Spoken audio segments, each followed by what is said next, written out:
muchísimas gracias por estar aquí. Y dentro del proyecto Universidad de la Consciencia, dentro del programa Escuela de la Consciencia, pues tenemos la suerte de contar hoy con Baruch Corazón Bravo. Él se formó en ICADE, en Madrid, y en paralelo también en la escuela, bueno, en la Facultad de San Martín de Diseño y Arte en Londres.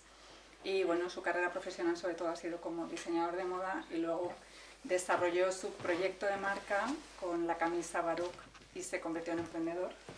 Y a continuación pues tuvo una toma de conciencia personal que le ha llevado de alguna manera a querer ayudar a otras organizaciones a ser vehículo de desarrollo personal y social, por un lado, y por otro lado a ser coach de proyectos y bueno, un poco a desarrollar un poco una línea también dentro de la docencia en el Instituto de Empresas en Madrid, en la universidad, desarrollando un curso de liderazgo consciente de diseño. Nos va a hablar un poco de toda su trayectoria personal, vital, profesional, y también un poco va a desarrollar el tema del diseño consciente, ¿no? Pues muchísimas gracias. Pues muchas gracias por la introducción. Esto va a ser algo muy personal, entonces me gustaría que se fuera construyendo también en base a vuestras preguntas, y yo aquí estoy a vuestra disposición. Voy a explicar un poco lo que hasta ahora ha sido mi trayectoria de vida y lo que he ido en este viaje pues viendo y descubriendo, ¿no? Entonces, como ha comentado Eva, pues mi trayectoria ha venido del diseño a algo que es lo que he denominado diseño consciente, y que aúna diseño y consciencia. Entonces, ¿cuál ha sido la trayectoria para llegar a este punto, ¿no? Pues lo voy a explicar. Bueno, antes de nada voy a hacer casi como porque cuando pensaba en esta unión del diseño y la consciencia, tenía muy presente una frase, que es una frase que me salió así bastante espontáneamente en una conversación, que además es una conversación que está en una película de Jaime Rosales. Y Jaime Rosales es un director que le gusta trabajar con no actores, y entonces pues yo participé ahí. Y en esta escena es una escena en la que realmente me sentía muy cómodo, porque la actriz es Bárbara Leni, que se parece mucho a una amiga mía, entonces yo me sentía realmente como en una conversación en casa. Y lo cual no me es muy ajeno, porque si me acuerdo cuando desde muy pequeño tenía una idea muy curiosa que está siempre ahí presente, y es que esta vida es un poco como un teatro, ¿no? Y pese a que por las circunstancias que sean, en general soy tímido, pues por ejemplo en esta escena, pues es decir, en situaciones en las que pueden ser como teatrales, pues me siento muy en mi salsa también.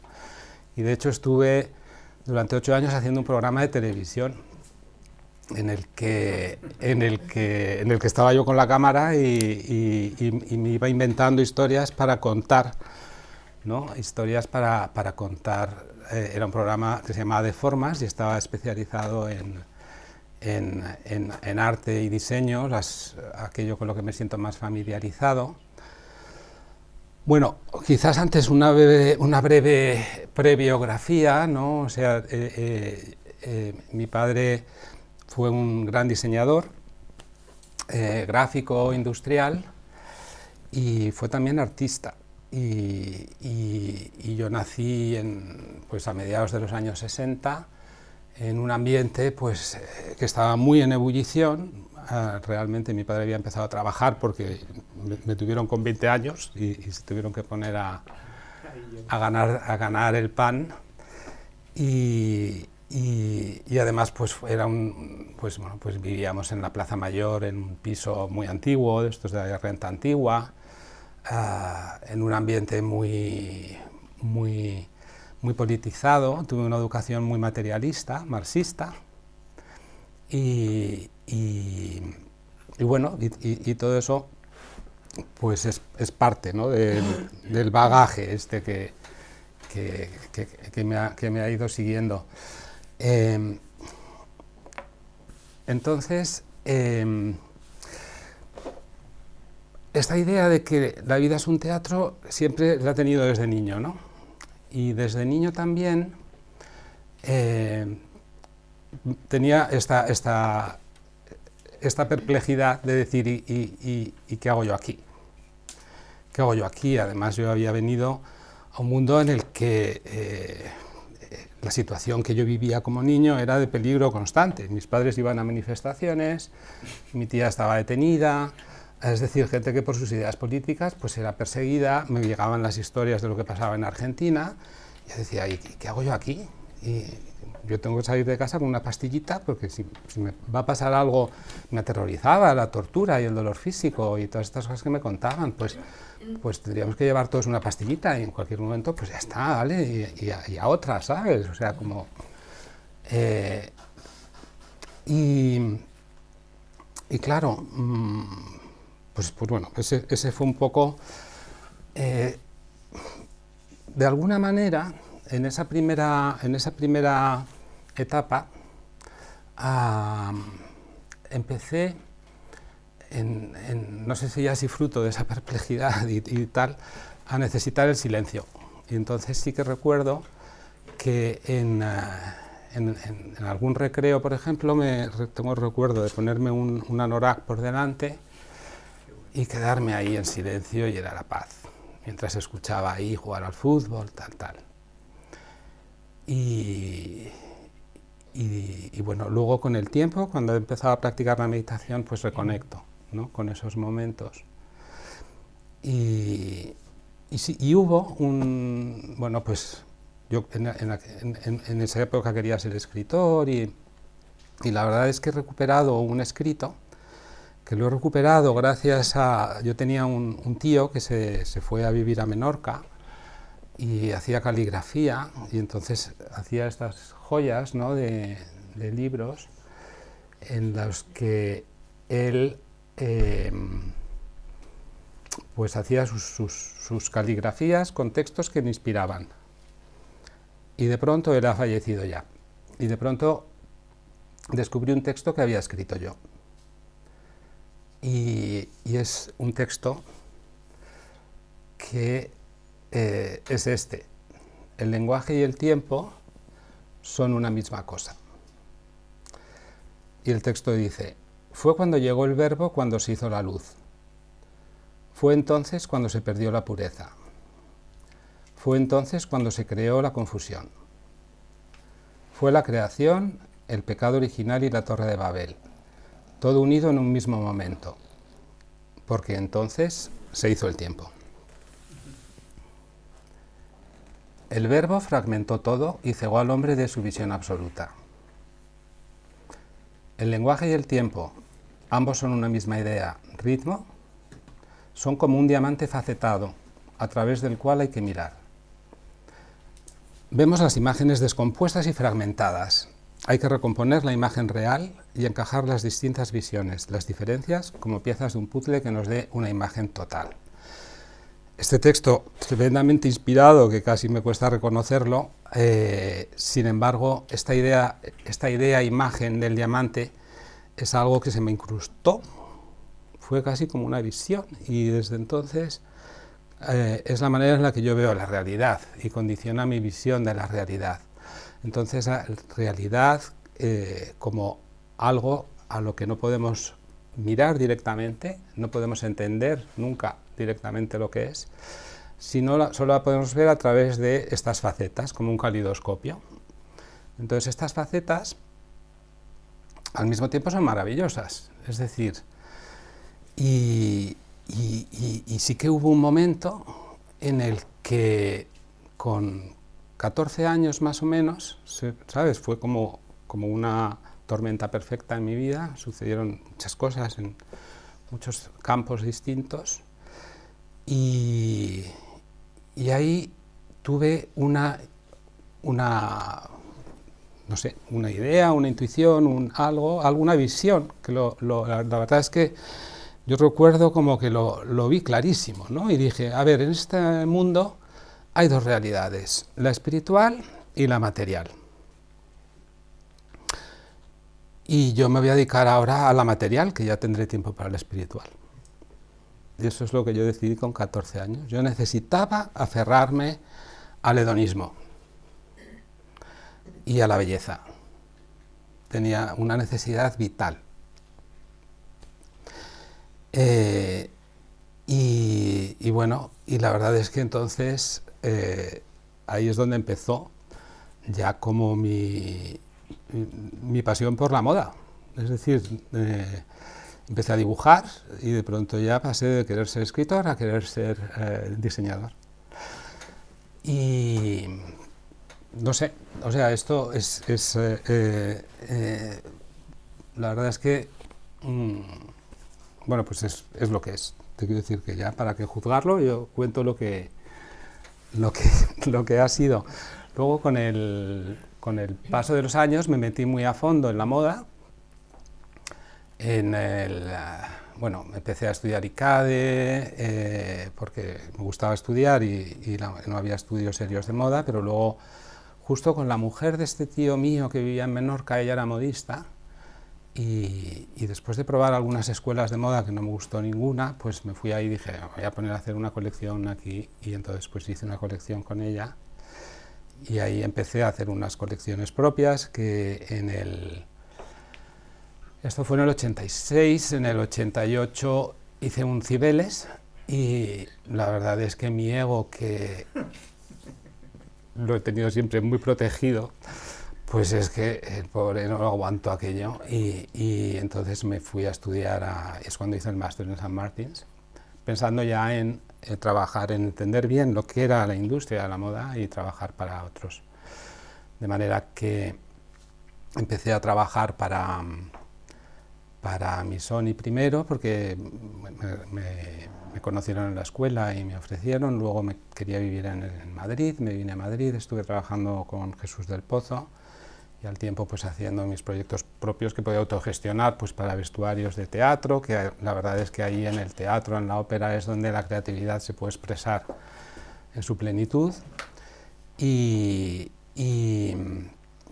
luego a finales ya en el año 99, pues tuve la oportunidad de irme a Chicago, estuve ahí de profesor en el Art Institute, y fue ya una especie de reflexión sobre todo lo que había vivido, ¿no? Ahora, la verdad es que haciendo un poco un repaso, hay como periodos de 14 años en los que de pronto mi vida hace crack, crack, crack, crack, reseteo y parto de cero, ¿no? Y eso es un poco, es algo que luego además lo he aplicado en toda la teoría del diseño consciente, ¿no? Ese proceso de parar, observar, resetear y pasar, ¿no?, a otro. Entonces, en aquel momento vi claro que lo que se había conocido como moda y lo que a mí me había llamado, digamos, de la moda en el siglo XX, pues ya no tenía sentido, que el mundo había cambiado, la sociedad había cambiado, que estábamos en un paso, en un tránsito, ¿no? Y de hecho me acuerdo que también escribía pues para varios medios, y hablaba de algo que lo llamaba el diseño emocional, ¿no? Es decir, explicaba cómo ahora lo que nos estaba moviendo a los usuarios, a los consumidores, lo que estábamos empezando no era tanto a comprar ya la novedad y el querer diferenciarse de los demás, como que es lo que siempre había vendido la moda, como el conectar con la emoción. Y no solamente en la ropa, porque cuando hablamos de moda yo creo que esto es los ámbitos del diseño. Entonces fue el momento en el que Chrysler sacó un modelo que recordaba los años 40, en el que Volkswagen sacó el Beetle. Todos empezábamos a reinventar, ¿no? A rediseñar aquellos referentes que nos conectaban emocionalmente con momentos de nuestro pasado. A esto se había adelantado la moda ya en los años 80. Yo recuerdo los años 80 se hablaba de que por primera vez en la historia siempre se había hablado de la moda de los años 20, los años 30. La moda, bueno, luego si queréis ya en las preguntas podemos entrar más a fondo, porque todo esto lo analizo muy bien en un ensayo que se llama No Diseño, que utilizo la moda un poco como el hilo conductor de lo que creo que es la evolución del materialismo y la trascendencia del materialismo en la que creo que estamos viviendo, que es lo que creo que estamos viviendo ahora. Pero en la moda siempre había sido los años 20, 30, 40, 50, siempre cada década se había caracterizado por un estilo definido, y en los 80 los teóricos de la moda pues decían, por primera vez en la historia la moda ya no tiene una identidad propia, sino que con lo que estamos trabajando es con referencias del pasado, y es verdad que en los 80 era como el estilo de años 40, el estilo de años 50, siempre es otros estilos excepto el de la década anterior, porque eso es algo que yo antes de dedicarme a la moda ya aprendí de la moda, dije, y además eso era algo muy divertido, ¿no? Cuando algo te rechina muchísimo, que dices, pero ¿cómo puedes traer aquí de pronto cuando algo te rechina muchísimo es porque al día siguiente lo vas a estar deseando. La moda tiene ese mecanismo, ¿vale? Cuando algo te parece entonces en los 80, la estética de los 70 era como lo peor, ¿sabes? Nadie quería justo lo anterior, siempre era volver a lo anterior de lo anterior, ¿no? Y todo esto nos da muchas claves para entender cómo funciona la conciencia y la mente humana, ¿no? Entonces, bueno, en ese momento, ¿no? Con el cambio de siglo, también cambió mi perspectiva y dije, ya no quiero seguir en esta terna y voy a parar. En ese momento es cuando de pronto me surgió, volví de Chicago, me iba a trabajar a Galicia para una gran firma y dije, nada, ya voy a dejar ya de estar alimentando esta industria en la que solamente realmente, es decir, una de las visiones que además expreso en el ensayo es que con este cambio de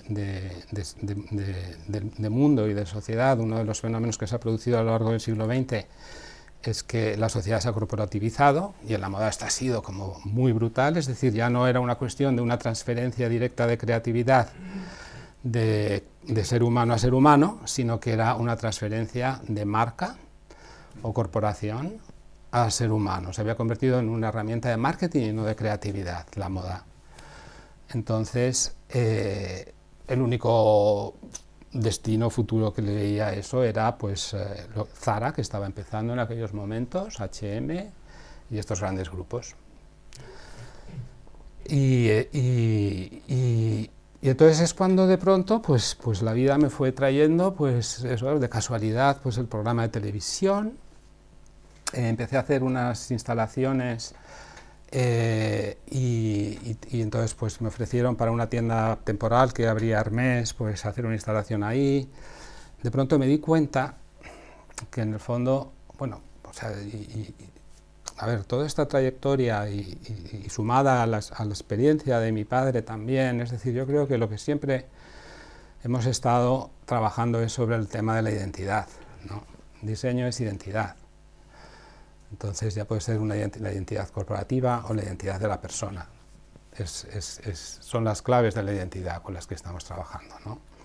Entonces, en ese momento, me di cuenta de la importancia, yo algo que nunca había considerado importante, como es el escaparate, pues que era realmente la presencia de una identidad de marca en la calle, ¿no? Entonces pues les preparé un programa de identidad en los escaparates en la calle Armés, y entonces de pronto me vi dirigiendo la comunicación de los visual a través de los escaparates, ¿no? de una gran corporación. Tuve muchísima suerte porque dentro del mundo corporativo Hermès es una corporación bastante ejemplar. Y luego pues nada, ya como siempre, ya cuando entonces yo paso, ya se me define como escaparatista, entonces Loewe me quiso buscar, me sacó de Hermès, me metió en Loewe, me vi metido ahí como una especie de estructura ministerial, con otro tipo de procesos, de tomas de decisiones, en las que cada idea tiene que pasar por varios departamentos, se desdibuja, y bueno, pues pude tener también la experiencia, que es muy interesante, de cómo funcionan las estructuras, ¿no? En esos tiempos es cuando también,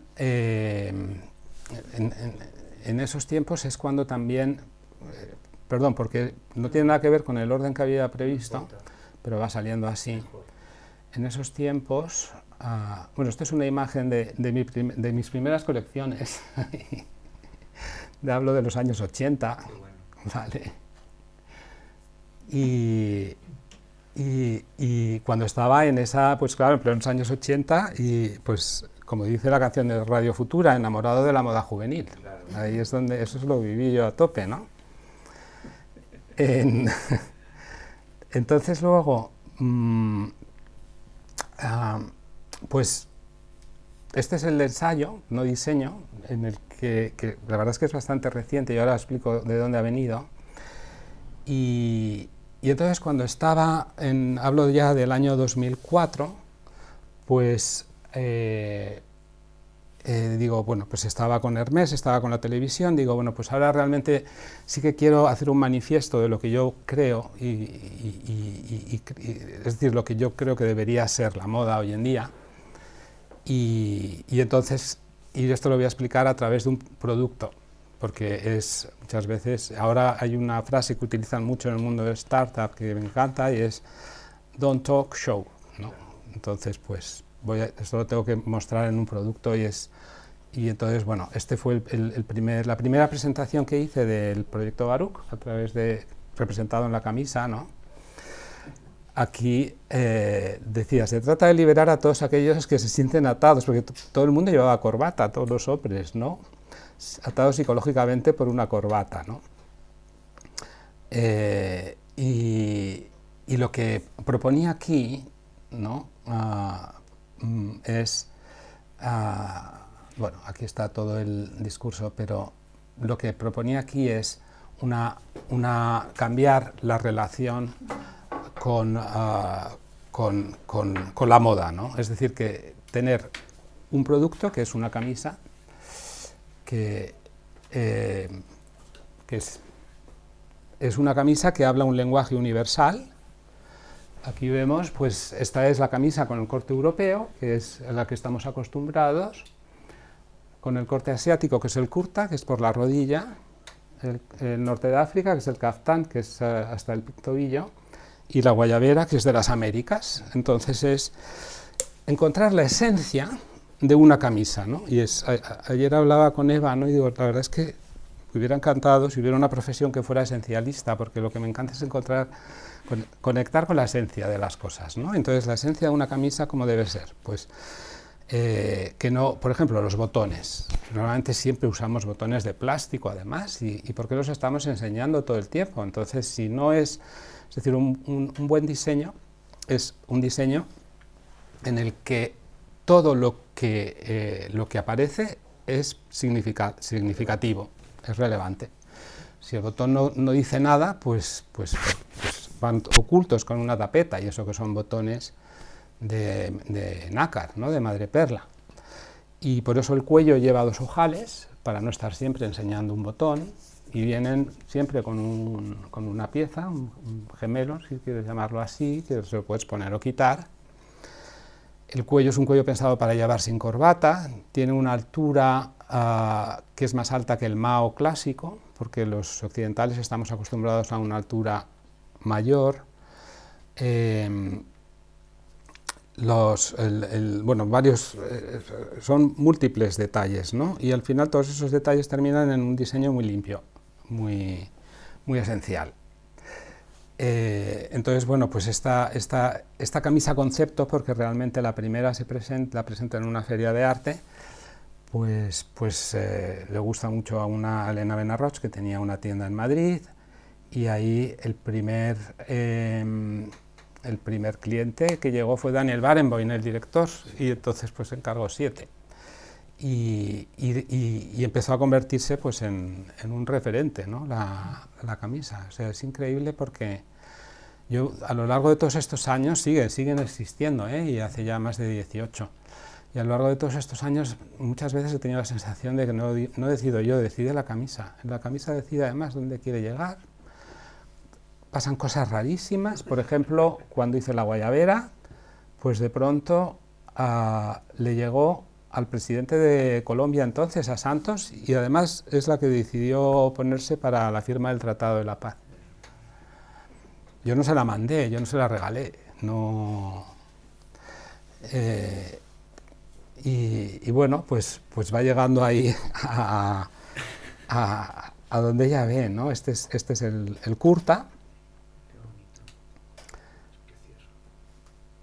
Y esta es la guayabera, bueno, tenemos, ¿sabes? Luego ahí... Claro. Y además empezó todo esto era antes de... O sea, lo que cambia es la relación con el producto en el sentido de que no vas a comprar algo que va a cambiar de moda, sino lo que está pasando, que después de 18 años puedes encontrar lo mismo, ¿no? Y eso es algo que la verdad es que adoro la vestimenta, la ropa, el textil, siempre echaba en falta. Es que cuando le coges cariño a algo, ¿por qué no lo puedes volver a encontrar, ¿no? Entonces ya conectas de otra manera, ¿no? con el producto, con el consumo. Ahora estoy haciendo, mira, aquí estamos con Lola, que está aquí también, de modelos para el Kurta y la guayabera con unos tintes a mano, ¿sabes? Esto es índigo a mano y además lo meto así directamente en el bidón a mano, y además es que yo tengo el recuerdo, la memoria de esos años, de los 70. Mi padre expuso en la Bienal de Venecia del 76, que fue una bienal muy controvertida porque, bueno, no voy a enrollarme mucho más, ¿no? Pero cuando regresaron mi padre y mi madre de Venecia, los dos venían vestidos con una blusa vaquera así degradada. Y muchas veces he pensado, quizás de ahí me viene a mí esta atracción por la ropa unisex, ¿no? Sí. Y porque es otra de las claves de la marca, o sea, todo tiene que ser universal, atemporal y unisex. Y con esto, haciéndolo así, ¿sabes? Metiéndolo, lo dejo más tiempo, pero vamos, es muy rápido, ¿no? Meter en un bidón de índigo y conforme va saliendo, pues lo que te queda más tiempo se queda más oscuro, ¿no? Y voy haciendo esas pruebas, ¿no? Y este es el kaftán, que es el más largo. Y además, todas estas son las primeras fotos, porque como tampoco lo hice sin medios, sin marketing, y dije, nada, pues la gente real y los propios usuarios, ¿no? Entonces me iban mandando las fotos. De hecho, todavía se usaban máquinas de esas de usar y tirar, y les mandaba a la máquina y me iban mandando fotos. Y bueno, pues clientes de lo más variopinto, porque ya digo que la camisa llegaba. Una de mis primeras clientas fue Catherine Deneuve, y me envió una foto en un camerino de un teatro con la camisa. Y todo esto fue muy bonito porque todo esto era muy nuevo, ¿no? Todavía nadie hacía este tipo de...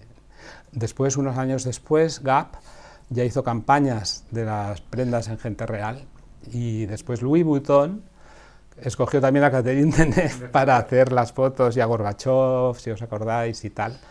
Pero claro, ya no tenía nada que ver, ¿no? Y sobre todo eso era parte de una producción. Todo esto, sin embargo, era como genuino, claro. Entonces, la verdad es que la marca ha seguido pues su propia diatriba, y ha sido la diatriba de la sociedad, ¿no? Y de los tiempos que vivimos. Al principio, pues eso tuvo mucho tirón, la prensa era libre, cuando le gustaba algo podía hablar de ello, Después llegó la avidez de los fondos de inversión que quisieron comprar la marca, y entonces hicimos una ampliación de capital, y entonces cuando íbamos a firmar se cayó Lehman Brothers y nos dejaron con el culo al aire y se tuvo que venir todo abajo, tuvimos que cerrar la tienda y después, pero sabes, con todos estos devenires y siempre ha seguido ahí a mi lado, ¿no? Y ha habido un momento en el que ya he dicho, mira, esto es como un hijo y la camisa no cambia, pero yo sí. Entonces yo tenía ya otras inquietudes y otras necesidades, y entonces al mismo tiempo también tenía muy claro que para desarrollar un proyecto de marca hay que hacerlo desde una estructura que yo no le iba a dedicar el tiempo y la energía a generar esa estructura, ni tenía los medios. Entonces decidí dejarlo como un proyecto real, porque siempre se han estado vendiendo, pero reduciéndolo al mínimo, hasta encontrar, decía, esto ya tiene que salir de casa, es como un hijo, y este hijo ya tiene que salir de casa e ir a una buena universidad, porque la educación que yo le dé aquí incluso le va a malcriar, ¿no? Y así he estado haciendo hasta que efectivamente he encontrado una industria, que es una Mirto, que es una camisería bastante importante en España, y entonces ahora estoy desarrollando el proyecto con ellos, he firmado con ellos, de manera que ya tengo toda su estructura para poder desarrollar bien la marca, ¿no? Todo esto, pues al final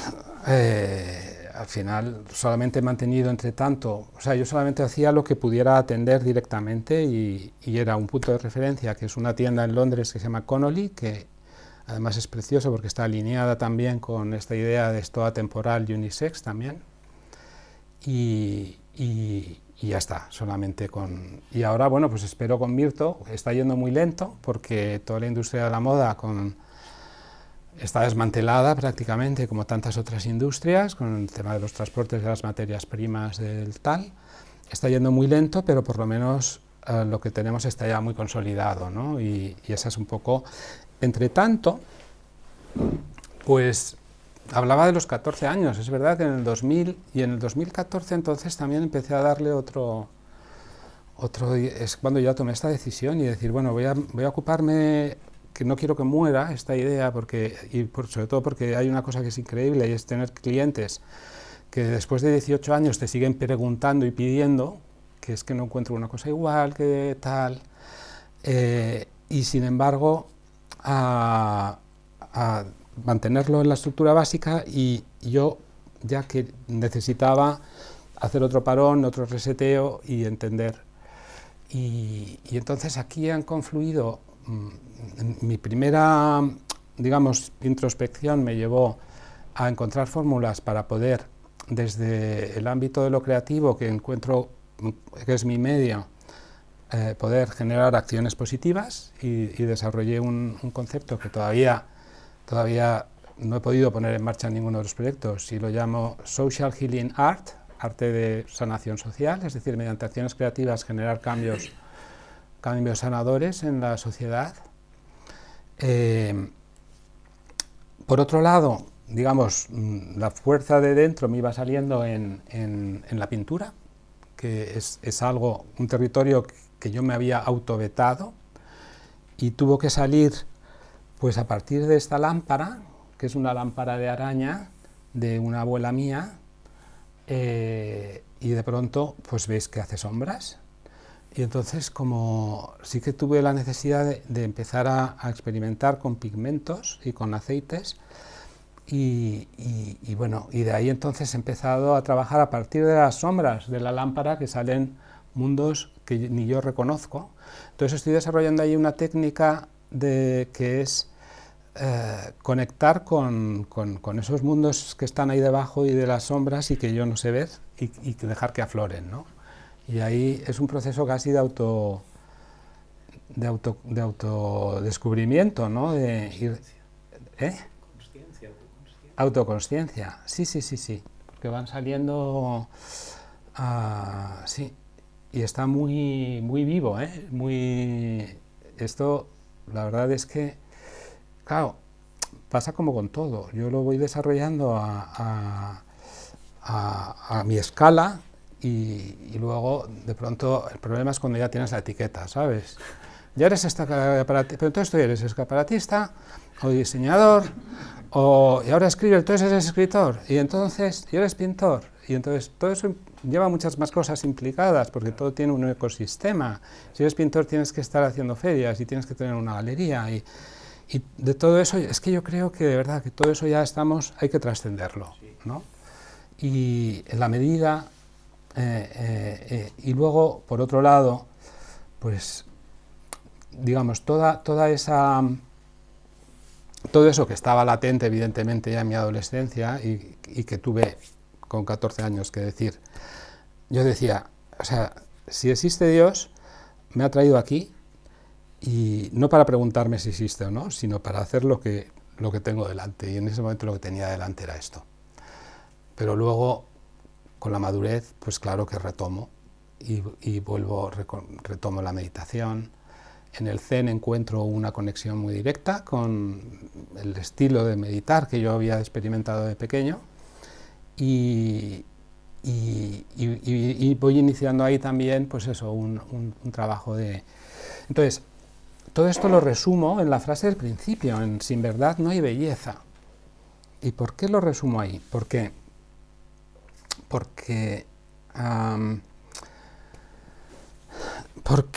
verdad y belleza las veo como dos caras de la misma moneda. Y verdad, ética, belleza, estética.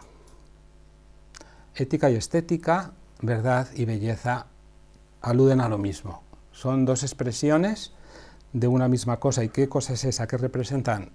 Pues la conciencia. La conciencia manifestada sería la belleza, el mundo de lo material, de lo hedónico, y la conciencia no manifestada sería la ética, el mundo de lo espiritual, de lo eudaimónico, ¿no? Entonces, es verdad que yo tuve que pasar y meterme a saco y a fondo en la experiencia de lo hedónico para luego recuperar y entender el valor de lo eudaimónico, ¿no? En términos aristotélicos. Entonces, lo podría resumir como, o sea, lo podría dibujar, porque me encanta, o sea, yo soy muy visual, y lo podría dibujar como un sol, y este sol es la verdad.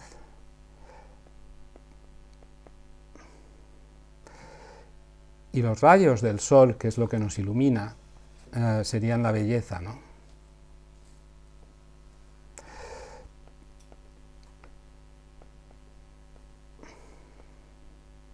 Pero en realidad es todo parte de lo mismo, ¿no? La belleza es esa luz, ¿no? Es esa luz, que esa luz sin la verdad pues no existiría, ¿no? Y nosotros, pues aquí somos como estos, ¿no? Estos somos nosotros. Y nosotros miramos la belleza porque no podemos mirar fijamente al sol, ¿no? Es decir, la belleza, lo estético, como una vía de conexión con la verdad, ¿no? Con lo trascendente. Entonces, esta es una imagen que a mí yo creo que está muy presente en la Divina Comedia, ¿no? Y me he permitido transcribir, además, unos, ¿no? Como el comienzo del paraíso en la Divina Comedia, ¿no? Y entonces comienza así, el canto 1. Dice: la gloria de quien mueve el universo penetra por doquier y resplandece, en unas partes más y en otras menos. Es decir, la gloria, es decir, ese sol, ¿no? La gloria de quien mueve el universo penetra por doquier y resplandece, en unas partes más y en otras menos. En el cielo que más de su luz toma, yo estuve, dice Dante. y cosas vi que relatar, ni sabe ni podría quien de allí baja, ¿no? Es decir, cuando has tenido la experiencia del absoluto, de lo trascendente, de la verdad, no puedes relatar lo que hayas vivido, porque no se puede explicar en lenguaje. Y esto lo relaciono con esa idea del diamante facetado, que es el lenguaje, ¿no? Es decir, a través de las facetas no podemos explicar lo que hay detrás, ¿no? Porque cuando se acerca a su deseo, nuestro intelecto tan al fondo llega que la memoria no puede seguirlo. Es decir, cuando nuestro intelecto se acerca a su deseo, que es el sol, la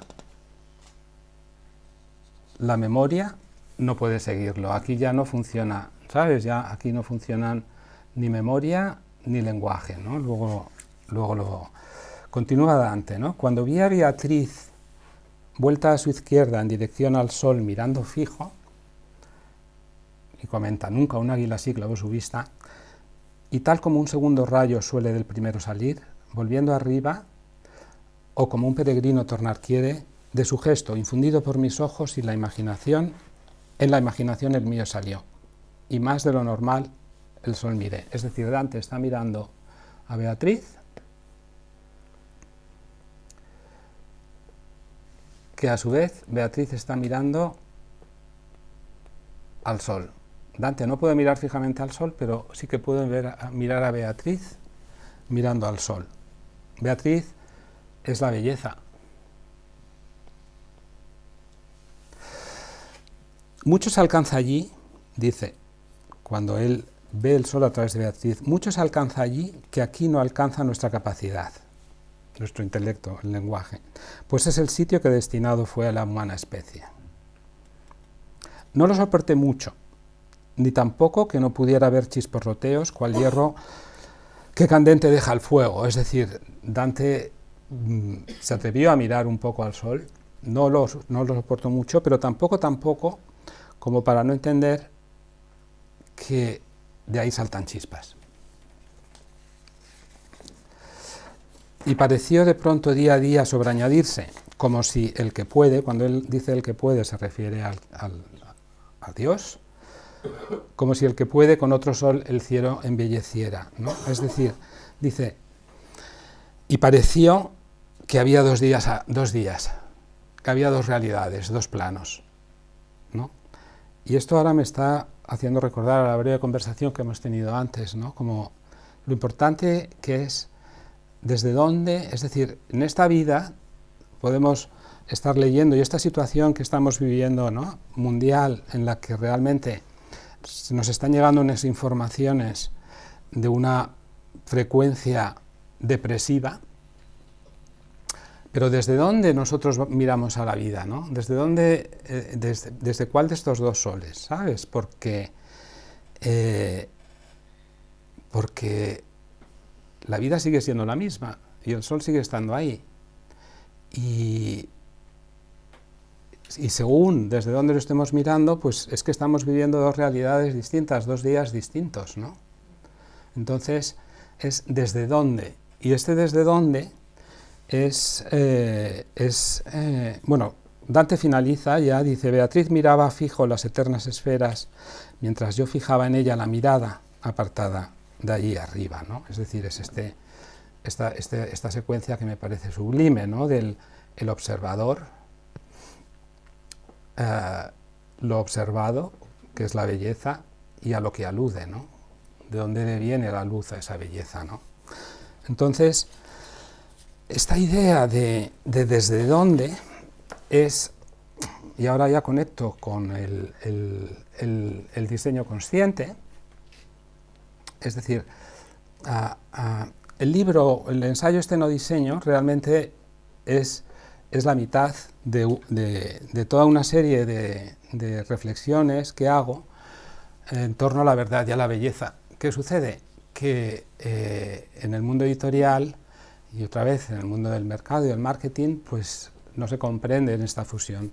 La gente que le interesan temas de diseño y de belleza no va a comprender los temas de la verdad, y la gente que comprende los temas de la verdad, de la trascendencia de lo espiritual, pues le parece que no viene a cuenta hablar de la belleza y de lo material, ¿no? Entonces, pues nada, pues hice la parte de lo manifestado, que es no diseño, y el otro libro, que no sé todavía, pero en el que es un poco un desarrollo de toda esta visión desde el diamante, y el otro libro que probablemente me lleve toda la vida a escribirlo, ¿no? Y será como, quizás, o a lo mejor no tengo ni que escribirlo, ¿no? Porque ahí está. Te quiero decir que por lo menos es ese sol, ¿no? Que alimenta mi entusiasmo, ¿no? Por hacer las cosas y por transmitir, ¿no? A través de nuestro día a día y de lo que nos ponemos. O sea, es que me sigue pareciendo, y fuera ya toda esa tontería de la moda juvenil y de los años 80 y del tal y del cual, realmente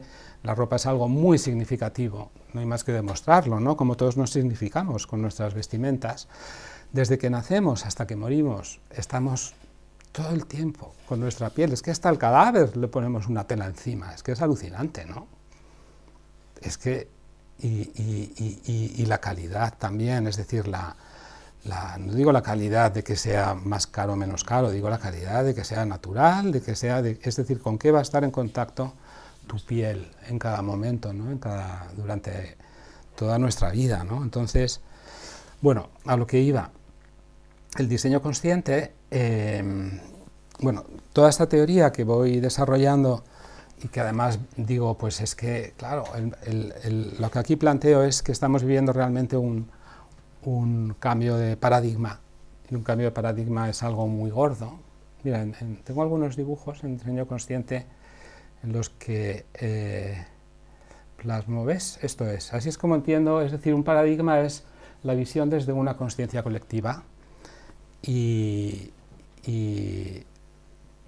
esta visión condiciona nuestro sistema operativo, nuestra forma de funcionar en la vida. De manera que desde el paradigma del materialismo funcionamos de una manera determinada, ¿no?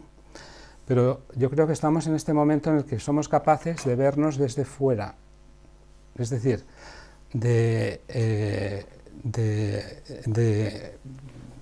ayer comentábamos, ¿no?, de este término que ahora se utiliza tanto de la neuroplástica, ¿no? El cerebro es neuroplástico, pues la conciencia es neuroplástica. Nosotros podemos identificarnos, sobre todo los que tenemos una práctica meditativa, pues entendemos cómo podemos identificarnos con una conciencia o con otra, ¿no? Con la conciencia del yo, o con la conciencia de vernos desde fuera, o de fuera, o la conciencia de la colectividad, o la conciencia del país, de la patria, de la tribu, del planeta, del ecosistema. Y entonces, desde esta capacidad de vernos desde fuera, podemos transformar. El caso es que el paradigma, estamos en este momento, ¿no? Siempre estamos en este momento del paso del pasado al futuro, pero es un momento muy relevante porque, y lo que analizo en el ensayo es que el paradigma del materialismo que nos ha condicionado durante 300 años o más, realmente está cambiando. Y en la propia moda esto se puede ver, ¿no? Como en el siglo XX, que es la gran eclosión del materialismo, ¿no? Como vamos a encontrar la felicidad y la belleza en el consumo y en la moda que consumimos, que es lo que se nos vendía y nos inventábamos. Sin embargo, es la eclosión de esa filosofía materialista y al mismo tiempo es ya su declive, porque estamos empezando a comprar no un producto, no una materia, sino unos valores intangibles, que son los que la moda le ha proporcionado. Y de la misma manera, la economía a principios del siglo XX era en un 80% productiva y a finales financiera. Es decir, se cambia el producto por algo que no es aprehensible, ¿no?, que es intangible. Y en todas las áreas de la sociedad. Y desde esa lectura, además es que fíjate tú, que coincide el cambio de siglo con el desarrollo de Internet. Y este cambio de paradigma, digamos, de lo manifestado a lo no manifestado, lo estamos, vamos, yo creo que lo que ha supuesto, no lo llamaría la pandemia, sino el confinamiento, que en el fondo es lo que ha condicionado nuestras vidas, pues ha sido la inmersión en una nueva realidad, como todos hemos podido experimentar, ¿no? Entonces, no lo veo tampoco como, es decir, la materia, cuando, digamos, dejamos de observarla desde una perspectiva materialista, la materia, ¿cómo la vemos? Por un lado, como información expresada ¿en qué? En datos, que es lo que está manejando la inteligencia artificial, y por otro lado, los seres humanos, que somos seres conscientes, desde la conciencia, esa información no se expresa en datos, sino en valores. Entonces, ¿qué sucede? Que la inteligencia artificial está manejando el producto como datos. Los humanos estamos reaccionando al producto como valores, y de aquí viene lo que llamamos ahora el consumo consciente, ¿no? Es decir, estamos comprando no por el producto en sí, sino por todos esos valores que encontramos que están asociados al producto. Entonces, esto que se suele ver como incluso Harari, ¿no?, lo explica como humanismo versus dataísmo. Es que yo creo que también, una vez más, son dos caras de la misma moneda, ¿no? Y entonces, en el diseño consciente, lo que para mí ha sido realmente una revelación es entender que, tal como funciona nuestra consciencia,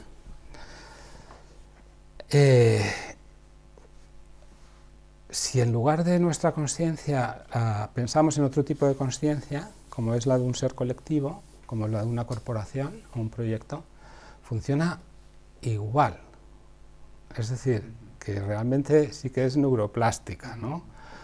Porque consciencia o conciencia, que luego podemos entrar a qué llamamos conciencia o consciencia, tienen que ver con la identidad, ¿no? Siempre es la conciencia, a no ser que sea la conciencia absoluta, que es la del sol, toda la conciencia que de emana es identificadora, y la identificamos porque nuestro proceso es lingüístico y es identificador y analógico. Entonces, de ahí es de donde viene todo. Entonces, y esa conciencia la identificamos tanto como el yo, como la familia, como la tribu, como el grupo, como la cultura, como la humanidad, y todo esto tiene, cada una de estas, pues tiene unas implicaciones, ¿no?, diferentes. Entonces, mi descubrimiento, ¿no?, aquí estamos, bueno, esto ya es la identificación, concepto, idea, ideología, paradigma, hacia un lado, y hacia el otro lado fonema, palabra, frase, texto, contexto, ¿no? Bueno, todo esto son... Pero lo que... el diseño consciente, lo que de pronto digo, oye, ¿y si resulta que lo que yo veía un peligro en el propio ensayo, no diseño, y es que el mundo se ha corporativizado y las corporaciones no tienen alma? Entonces, ¿nosotros qué podemos hacer frente a eso? Aparte, más allá de, como consumidores, hacerlas reflexionar.